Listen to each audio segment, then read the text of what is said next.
সব ভাই ভাই হয়ে কাঁধে কাঁধ মিলে যখন আমরা এই প্রোগ্রামগুলো করা শুরু করেছি, তারপর থেকে কিন্তু আমাদের অনেকটা, আমি 100% বলবো না, 65 বা 7% করে আমরা একত্রিত হয়ে গেছি। এখন আমাদের মাঝে মাত্রাগুলোতে আছে, সেগুলো আমার আস্তে আস্তে মনে করি যে ওয়ার্ল্ড পক্ষ থেকে সেটা ঠিক করে নিব বা যাবে।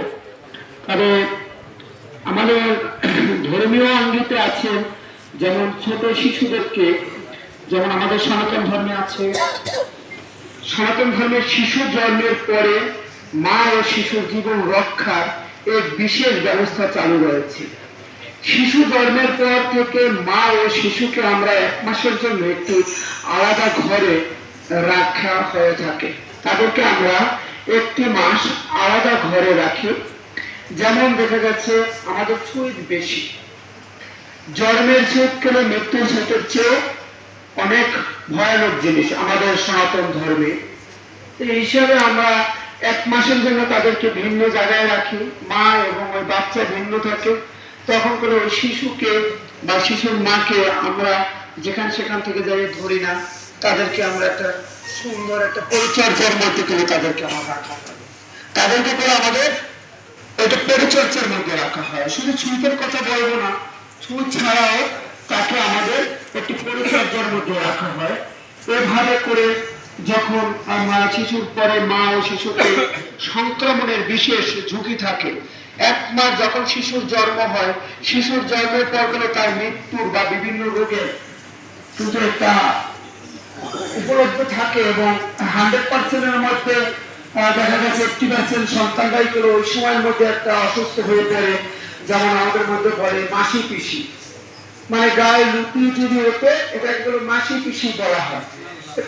এটা আসলে আমাদের হিন্দুর মধ্যেও বলে, মুসলমান ভাইদের মধ্যেও বলে, আমার বাচ্চারা গায়ে করে মাসি পিসি হচ্ছে, আসলে লুটি হচ্ছে, আমরা বলি লুটি। কিন্তু আমরা যে আজ থেকে বলে যাচ্ছি, আমরা এটাকেই বলে যাই যে আমাদের মাসি পিসি হতেছে।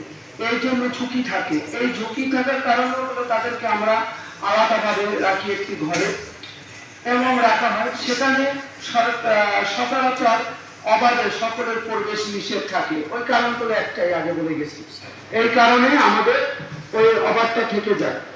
আছেন তারপরে শিশুর জন্মের 6ষ্ঠ মাসে অন্নপ্রাশনের একটি নিয়ম আছে। অন্নপ্রাশনটা হয়েছে জন্মের 6 মাস পর্যন্ত ওই শিশু তার মায়ের বুকের দুধ খাবে, বাহিরের কোনো খাবার তাকে খাওয়ানো যাবে না বা আমরা খাওয়াই না।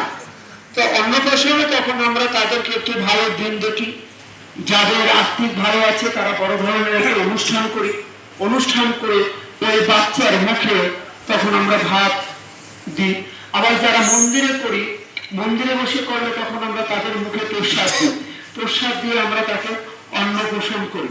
অন্নপ্রাশন করানোর পরে শিশু 4র্থ বছর বয়সে যখন আসে, তখন করে তাকে বিদ্যা আরম্ভ করি, অর্থাৎ তাকে সরস্বতী পূজা দেখে, বা আমরা বেশি সরস্বতী পূজার সময় হাতে খড়ি দিই আমাদের শিশুদের। এবং আমাদের পুরোহিতে আমরা আরো যে কাজ করি, আমরা কোনো গরিব শিশুদেরকে দেখলে বা কোনো প্রতিবন্ধী শিশুদেরকে আমরা আমাদের নিজেদের অর্থায়ন থেকে, আমাদের বাংলাদেশ ব্রাহ্মণ সংসদ বরিশাল জেলা কমিটির পক্ষ থেকে তাদের আমাদের নিজেদের তেমন একটা অর্থায়ন নেই, তারপরে যেটু সম্ভবত আমাদের কাছে থাকে সেটাকে আমরা হিন্দু মুসলিম খ্রিস্টান বলতে কোনো জাতি দেখি না। আমরা সবাইকে একটি অনুষ্ঠানের মাধ্যমে বা বাসায় গিয়ে কোনো সাক্ষী প্রমাণ রাখি না যে আমি আজকে সাহায্য করেছি, সেই সাহায্যটা রাখি না। তার ভিতরে আছে যেমন শীতের ভিতরে যখন আমরা কম্বল টম্বল বিতরণ করেছি, তখন 2-4টা ছবি উঠেছে বা ফেসবুকে আপডেট দিয়েছি। আসলে এটা আইনসঙ্গত নয়, এটা মানুষকে ছোট করা হয়। সেই জিনিসগুলো আমরা এখন মাথার ভিতরে